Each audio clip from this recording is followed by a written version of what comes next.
Hey folks, welcome back. It's Frank Roche with Hot Topics. Got a few things real quick. The U.S. Agency for International Development is in the center of news as Doge takes a peek inside. They didn't want Doge to take a peek inside, and now that Doge is taking a peek inside, oh boy, we may have found out some bad things here. Corruption, misuse of funds. We know what it's been doing around the world. USAID, U.S. Agency for International Development, has a budget $50 to $60 billion. And what I find interesting is Democrats have come out on both sides of this thing. What's remarkable is at first they were like, what's the point? It's only $50 to $60 billion, a tiny percentage of the overall U.S. expenditures or budget. What's the point? Leave them alone. And then yesterday, obviously, it's like, hey, we need that money. That money's important. And all Doge is doing is trying to find out how the money is spent and where the money has gone. So we're talking hundreds of billions of dollars. And so it's about time. And this reveals what everyone's been expecting when we look under the hood and find out what the details are. Something no one's ever done before. This is quite remarkable. For decades, we're going to find out this has been going on for decades. And no one just thought to look. And that's all Doge is doing, is looking. Now, of course, they shut the whole thing down because they couldn't get access to the software, the accounts. Quite secretive, and it shouldn't be. It's a government agency, often considered to be a front for the CIA. But I find it remarkable that at once it's not enough money to worry about, and then on the other hand, it's, hey, what are you doing? It's $50, $60 billion. You're going to hurt the world. You're going to kill people. On both sides of the issues there already, Democrats.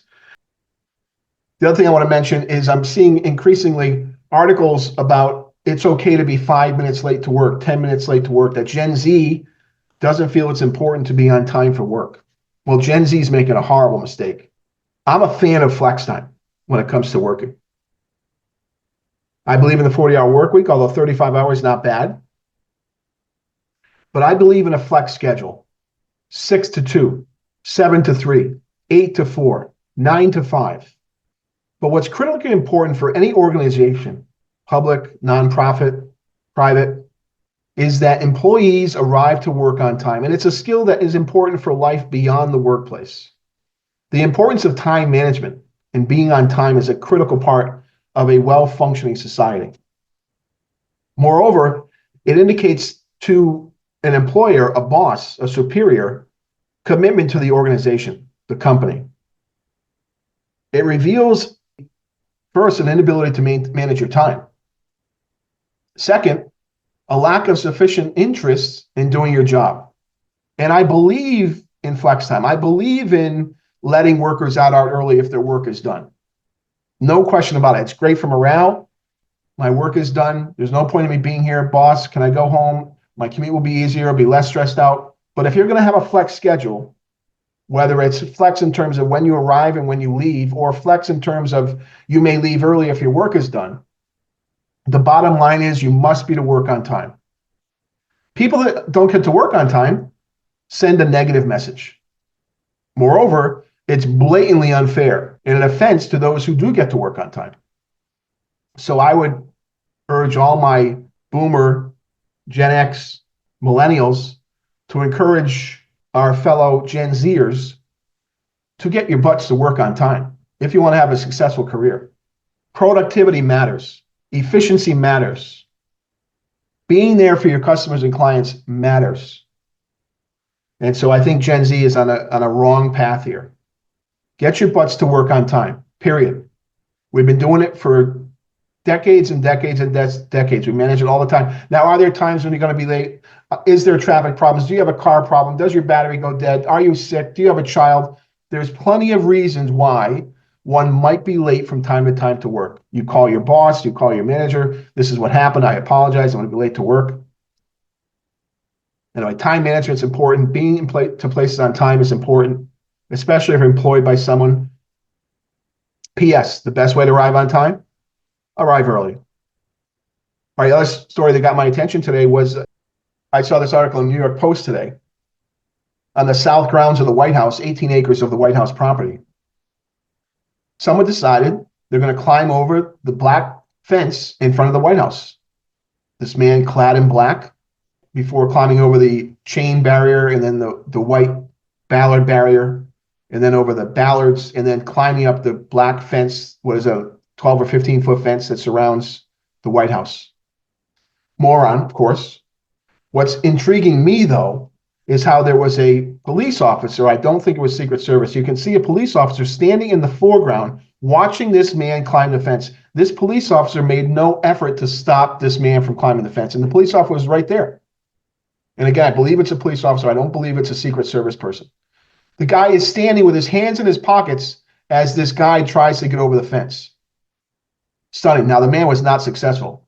Now, what's more remarkable, another officer arrives, and again, they're both standing there. And at this time, the two police officers you can see in the video standing, watching the guy on the fence. And then you can see Secret Service people running from the White House towards the fence. You can see cars drive up.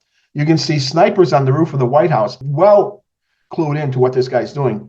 But it took 1 minute and 19 seconds for anyone to get to this man physically. Mostly police, it looks like. Anyway, the last part of this story is at the top of the fence are spikes. You can see them in any picture when you see the White House from a distance. But when this man climbed over to the top of the fence and began to try to get over the spikes on top of the fence, the spikes caved. They bent down right away. I believe if you look carefully, 2 or 3 of those spikes were basically turned 90 degrees. They were not a deterrent at all. In fact, the fence really was not a deterrent. This guy got up 15 feet within 10 or 15 seconds, and the spikes on the top bent right over. They were not very strong. Those must be old iron spikes. I'm not sure what it was, and more alarming was how long it took for someone to physically get to this guy.